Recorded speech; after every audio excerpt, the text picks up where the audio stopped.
If you could go back in time and give your younger self financial advice, what would it be? What would be the advice you give your younger self?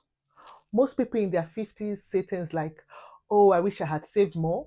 I should have started investing earlier. Mhm. Some even go as far as saying, I didn't realize how important financial education was. Yes, most of them have regrets towards financial education. But here is the good news. You don't have to make those same mistakes. Yes, you don't have to make those same mistakes. Because in this video, I'm sharing 20 financial lessons you must know before you turn 50. This is to build your wealth, avoid debt traps, and secure a stress-free retirement. So, whether you're in your 20s, whether you're in your 20s, your 30s, or your 40s, these money lessons will change your financial future. So stick around because number 18 is a game changer that most people don't really talk about. So, come, let's dive in. I'm with Lucia every day. Find your light along the way. Inspiration in your heart. Life's a can. Welcome back. Here we're talking about 20 things you should know before you turn 50. And the first one, never rely on one income stream. Never rely on one income stream. The average millionaire has multiple sources of income. If you rely on only your salary, you are one recession away from financial trouble. My advice here is to start a side hustle, invest, or build passive income streams. Yes. The second point is to learn high income skills. Your income potential is based on skills, not degrees. The right skills can give you 10 times your salary. Skills like coding, sales, digital marketing, or public speaking can make you more valuable in the job market. The third point, negotiate your salary. Yes, negotiate your salary because most people never ask for more money. But did you know that employees who negotiate earn 10 to 20% more over their careers? My advice, research market salaries, practice your pitch, and ask confidently. The fourth lesson, try the 50-30-20 rule. Use this simple rule to manage your income wisely. That is 50% of your income on needs like housing, food, bills, 30% on wants like entertainment, travels, and 20% on savings and investments. I'll repeat, 20% on savings and investments.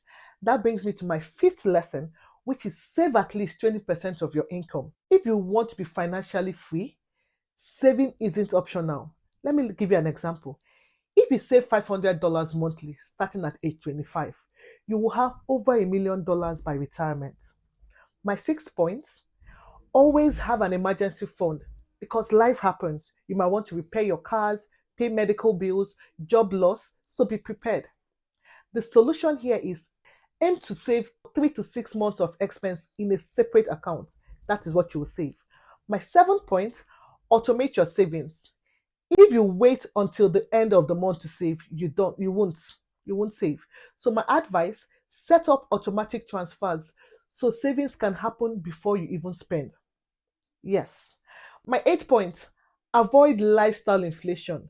Just because you earn more doesn't mean you should spend more. Let me just give you a practical example. Many people upgrade their houses, their cars, and vacation as soon as they get a raise. And then they wonder why they are still broke. My advice here, live below your means and invest the extra money. The ninth point, pay off high interest debt as soon as possible. Pay off high interest debt as soon as possible. Credit card interest is a wealth killer. Yes. My advice here is focus on paying off debts above 6% interest before investing. The 10th point, maintain a good credit score.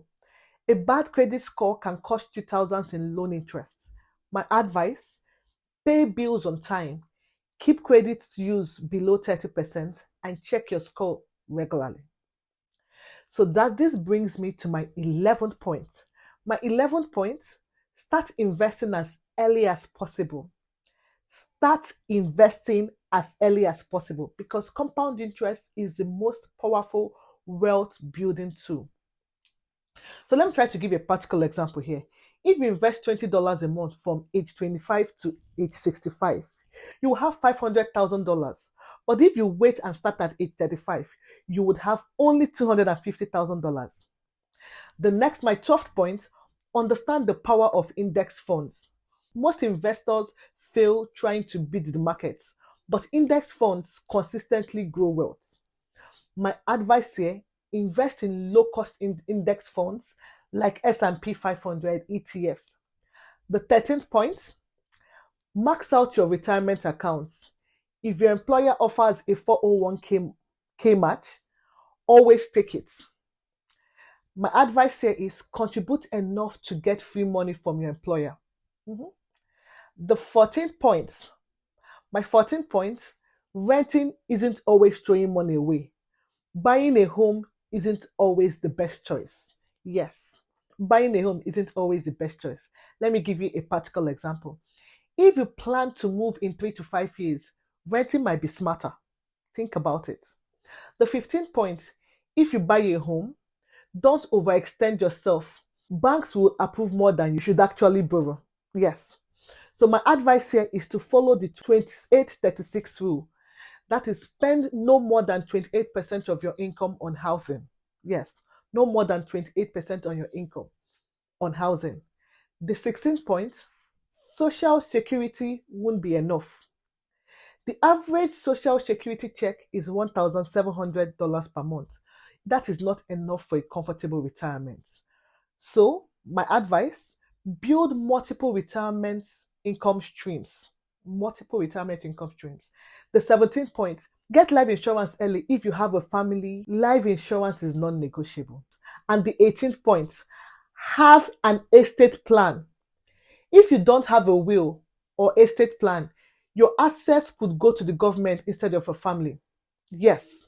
My advice, set up a will, a trust, and a power of attorney.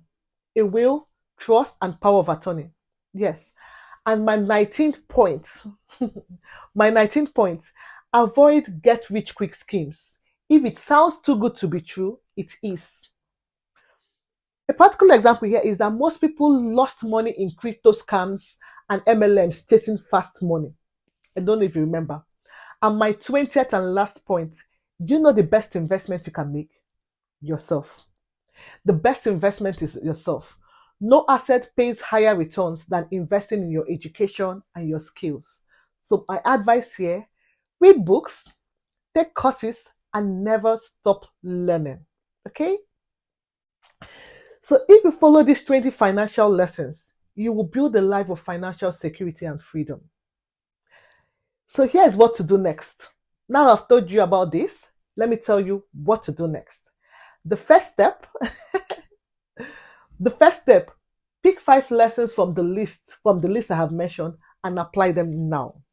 The second, share this video with someone who needs financial advice. And the third, hit the like and subscribe for more weekly tips. Okay? So tell me, what's the best financial lesson you've learned so far? Let's discuss it, and I'll see you in the next. Bye.